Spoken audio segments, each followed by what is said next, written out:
Welcome back. Welcome, welcome, welcome. If you made it this far, strange, that means that you are hearing some things that are piquing your interest. And I'm just here to tell you wisdom is of the soul. I'm not sharing anything new. Dr. Joe isn't sharing anything new. What he's doing is helping you remember wisdom of the soul. Here we go. Have you ever touched the infinite? In part two, I'm sorry, in part four, Dr. Joe Dispenza shares a powerful mystical experience that changed the course of his life and his work. We just wrapped up Anna's incredible healing journey. If you have not checked that out, please go back and watch my playlist. I kept it all simple and organized for you. Check out that video. Her story was mind blowing, but also extremely revealing for how we have a mind body connection more than we ever knew. Now we shift gears into Dr. Joe's personal encounter with the mystical. So I'll get started right away without further ado. Healing all sorts of physical conditions may be a very impressive benefit of doing this work, but it's not the only one. Because this book is also about the mystical, I want to open your mind to the realm of reality that will be just as transformative as healing, but that works on a deeper and different level. Becoming supernatural can also involve embracing a greater awareness of yourself and who you are in this world and in other worlds as well. In other worlds as well. Let me share some stories about this from my own life to illustrate exactly what I mean and to show you what is possible for you too. On a rainy winter evening in the Pacific Northwest, I sat on my couch after a very long day.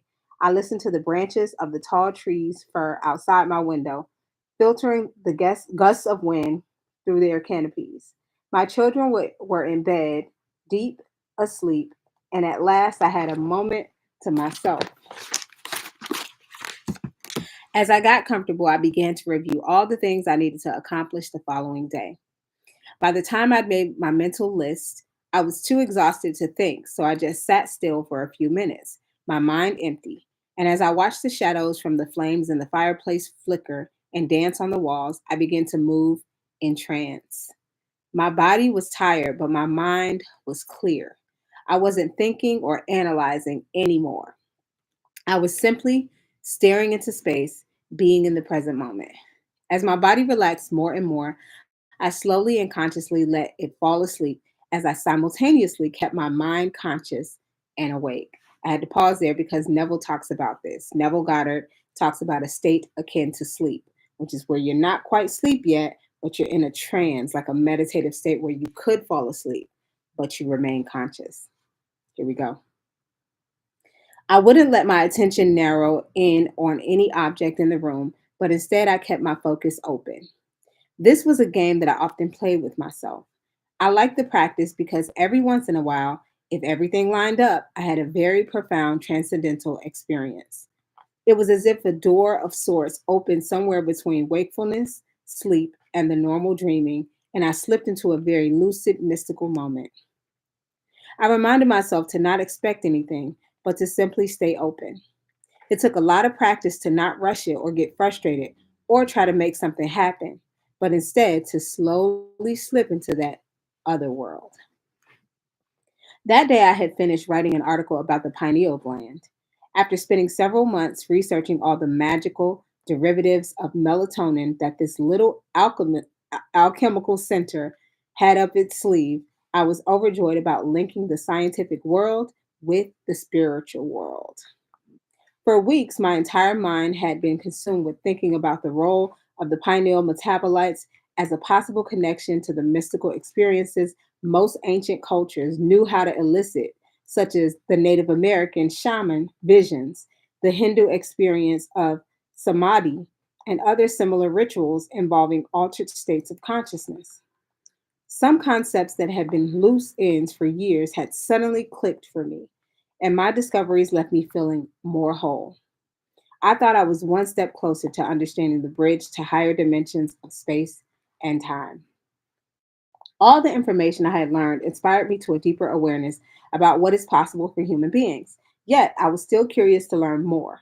Curious enough to move my awareness to where the pineal gland existed in my head, I casually thought, speaking to the gland, "Where are you anyway?" As I rested my attention in the space on the pineal gland that the pineal gland occupies in my brain, and I was drifting off into the blackness, suddenly, out of nowhere, a vivid image in my pineal gland appeared in my mind as a three-dimensional round knob. Its mouth was wide open in a spasm, and it was releasing a white, milky substance. I was shocked by the intensity of the holographic image, but I was too relaxed to be aroused or react, so I simply surrendered and observed. It was so real, I knew what I was seeing before me was my own tiny pineal gland. In the next instant, a huge timepiece appeared right in front of me. It was one of those old fashioned pocket watches with a chain, and the vision was incredibly vivid. The moment I put my attention on the timepiece, I received very clear information. I suddenly knew that linear time, as believed it to be, was a definite past, present, and future, was not the way the world really works. Instead, I understood that everything is actually happening in an eternal present moment. In this infinite amount of time, there exists infinite spaces, dimensions, or possible realities to experience. If there's only one eternal moment happening, then it makes sense that we would have no past in this incarnation, let alone no past lives. But I could see every past and future like I was looking at an old fashioned piece of movie film with an endless number of frames, with the frames representing not single moments, but windows of limitless possibilities that existed in the scaffolding and went on in all directions forever. It was much like looking into two mirrors opposite one another and seeing infinite spaces or dimensions reflected in both directions. But to understand what I was seeing, imagine that those infinite dimensions are above and below you, in front of you and behind you, and to your left and to your right. Each of those limitless possibilities already existed. I knew that by putting my attention on any one of these possibilities, I would actually experience that reality. I'm gonna pause here because I thought about when I was growing up, my mom, we lived in a condo, and in my mom's room, she had these two closets that faced each other, and they had sliding doors, and the sliding doors were made of mirror. And so when you stood in front of the two facing closets, I'm in the middle, here are the two closets, I could see like my reflection infinitely. There were like so many different so many numbers of me going for eons, right? Like if you've ever stood in front of two different mirrors, you'll know exactly what I'm talking about. So this was like nostalgic hearing him explain that scene. I also realized I wasn't separate from anything. I sensed oneness with everything, everyone, every place, and every time. I can only describe it as the most familiar, unfamiliar feeling I have ever had in my life. The pineal gland, as I understood it, I was being shown, serves as a dimensional timepiece that, when activated, we can dial in to any time. When I saw the hands of the timepiece move forward or backward, I understood, like the time machine set to any particular time, there's also a reality or a dimension to experience in a particular space. This amazing vision was showing me that the pineal gland, like a cosmic antenna, had the ability to tune into information beyond our physical senses and hook us up to other realities that already exist in the eternal moment. While the download of information I received seemed limitless, no words exist that can completely describe the magnitude of this experience. Yeah, that infinity mirror just reminds me of like what he's explaining. If there are infinite potentials, infinite realities, if you stand in front of two mirrors, it's like seeing infinite versions of yourself in front of you and behind you. But he's saying in this meditation, it was in front of him, behind him, to the left, to the right, above, and below. Infinite realities all happening simultaneously. Yeah. Experiencing my past and future selves simultaneously. As the hands of the watch moved backward to a past time, a dimension in space and time came to life. I immediately found myself in reality relevant to me personally. Although amazingly, that past moment was still occurring in the present moment. and I was experiencing while sitting on my couch in the living room. I next became aware that I was in a physical space at that specific time. I observed myself as a young child again, while simultaneously having the experience of being the adult me on the couch. The child version of me was about 7 years old and had a very high fever. I remembered how much I loved fevers at that age because I could go deep within and have the kind of abstract dreams and visions that often come with the delirium produced by high body temperatures. This specific time, I was in my room, in bed, with the covers up to the bridge of my nose, and my mother had just left the room. I was happy I was alone. The moment she closed the door, I somehow innately knew to do exactly what I had just been doing in my living room as an adult. And wakefulness as I stayed present to whatever came up. I'm sorry. Continuously relaxing my body and remaining somewhere between sleep and wakefulness as I stayed present to whatever came up. Up to this point in my present life, I had completely forgotten about the memory of this childhood experience. But when I lived it again in that moment, I saw myself in the midst of a lucid conscious dream, comprehending possible realities like the squares on a chessboard. As I observed myself as this young boy, I was deeply moved by what he was attempting to understand, and I wondered how he could grasp such a complicated concept at his age.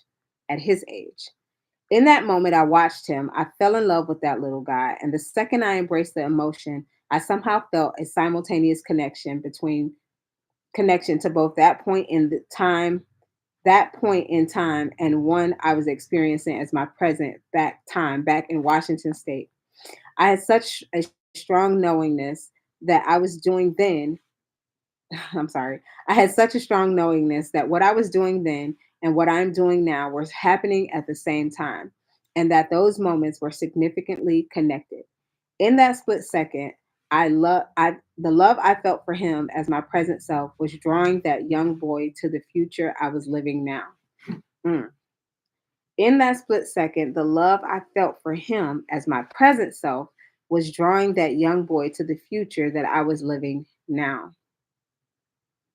Hold that thought because I think that comes in another chapter as we deepen our understanding for heart coherence. When you love the vision that you're holding, it's like drawing your present self to your future self. Yes, it gets good, guys. I can't even talk. I don't even know. Anyways, then the experience got even stranger. That scene faded away and the watch appeared again. I became aware that the hands of the timepiece could also move forward. Filled with a sense of wonder and without any trepidation or fear, I simply observed and the watch moved forward in time. Instantaneously, I was standing barefoot in my backyard in Washington in the cold night.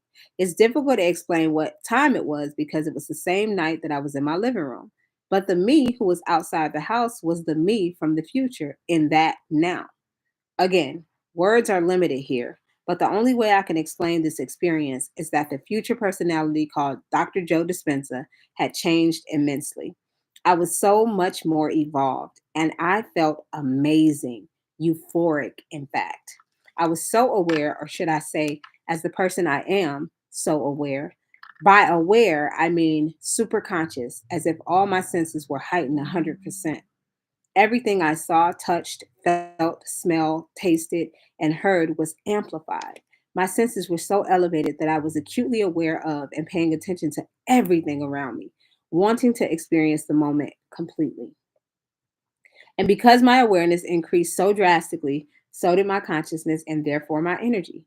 Feeling so full of this intense energy, feeling so full of this intense energy caused me to be more conscious of everything I sensed simultaneously. I can describe this feeling only as consistent, unwavering, highly organized energy. It was nothing like the chemical emotions we normally feel as human beings. In fact, in that moment, I knew I couldn't even feel those normal human emotions. I had evolved beyond them. I did, however, feel love, although it was an evolved form of love that was not chemical, but electric. I felt almost as though I was on fire, passionately in love with life. I was in an incredibly pure form of joy. Y'all, I don't know what kind of experience he had, but let me have one. You're going to find out. I was also walking around my backyard in the middle of winter with no shoes and no jacket. Yet I was so aware of the feeling of the cold that it was actually intensely enjoyable. I didn't have an opinion about how ice cold the ground under my feet was. I just loved having my feet touch the frozen grass on the earth, and I felt very connected both to the feeling and the grass. I understood that if I entertained the typical thoughts and judgments I normally would have about being cold, it would cause me to create a sense of polarity, dividing the energy I was experiencing. If I judged it, I would lose the feeling of wholeness. I paused there because I actually wrote a note where I said, judgment creates separation, causing us to lose the feeling of wholeness. And this is exactly what I've been learning along my path, that when you judge things, you make yourself separate from it. Because sometimes the judgment is not, whether it's positive or negative, a lot of times judgment in general it creates this sense of separateness from the thing you're judging. The amazing feeling of energy that I was experiencing inside my body was so much greater than the conditions in my surrounding environment, the cold. And as a result, I effortlessly embraced the cold with zeal. It was simply life. In fact, it was so pleasurable that I didn't want the moment to end. I wanted it to last forever. I walked as this upgraded version of myself with strength and knowingness. I felt very empowered and calmed, yet overflowing with joy for existence and love for life. Passing through my garden, I intentionally walked on a huge basalt columns that were laid on their sides, stacked like huge stairs to create levels to sit at the fire pit. I love the experience of walking barefoot on those huge pieces of stone. I truly honored their magnificence. As I continued walking, I approached the fountain that I had built, and I smiled at the memory of my brother and me creating such a marvel. Suddenly, I saw a tiny woman in a glowing white garment. She was no more than 2 feet tall, and she was standing a little behind the fountain with another woman of normal size who was dressed similarly and was also radiant and full of light. The woman stood in the background observing, seemingly acting as the tiny woman's protector. When I looked at the tiny woman, she turned to me and gazed into my eyes. I felt an even stronger energy of love, as if she were sending it to me. Even in as this evolved version of myself, I realized I had never felt anything like that before. The feelings of wholeness and love amplify exponentially. And I thought to myself, wow, is there even more love than the love I was just experiencing moments ago? It wasn't at all a romantic love. It was more of a exhilarating, electrifying energy, and it was being awakened from inside of me. I knew she was acknowledging that there was indeed even more love within me to experience. I also knew she was even more evolved than I was. When I felt that electricity, it carried a message to look toward the kitchen window, and I instantly remembered why I was there. I turned and looked into the kitchen where my present self, a few hours before I went to the couch to relax, was busy washing dishes. From the backyard, I smiled. I was so in love with him. I saw his sincerity. I saw his struggles. I saw his passion. I saw his love. I saw his mind busy, as always, constantly attempting to dovetail concepts into meaning. And among other things, I saw some of his future. Like a great parent, I was proud of him and had nothing but admiration for who he was in that moment. As I was feeling that intense energy increase inside of me while I observed him, I witnessed him suddenly stop washing dishes and look out the window, staring out and panning the backyard. Y'all, this moment was so like interesting to me because it makes me think about we're always chasing the next and then the next moment.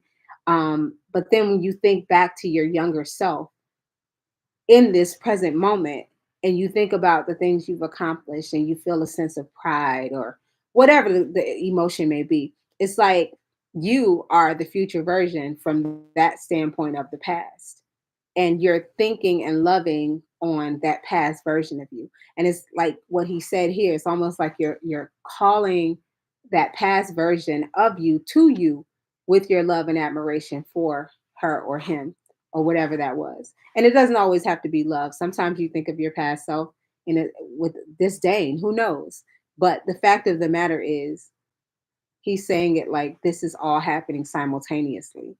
And so he's seeing his younger self as he's standing from the backyard, looking into the window with his younger self washing the dishes. And in that moment, his younger self pauses from washing the dishes and starts looking around the backyard. It's like they're feeling each other. Interesting. While I was still my future self, I was able to remember the moment as my present self. And I remembered that I had indeed stopped and looked outside in that instant because I felt a spontaneous feeling of love in my chest. See? And I sensed that I was being watched or that someone was outside. I further recall that while I was washing a glass, I actually leaned forward to minimize the glare in the window from the kitchen light above me and peered into the darkness for a few minutes before returning to the remaining items in the sink. My future self was doing to my present self what the beautiful, luminous lady had done to me moments before. I now understood why she was there. And like looking at the child in the previous scene, once again, the love that my future self was feeling for my present self somehow connected me to my future self. My future me was there to call my present self to that future. And I knew that it was love that made the bond possible. The evolved version of me has such a sense of knowing.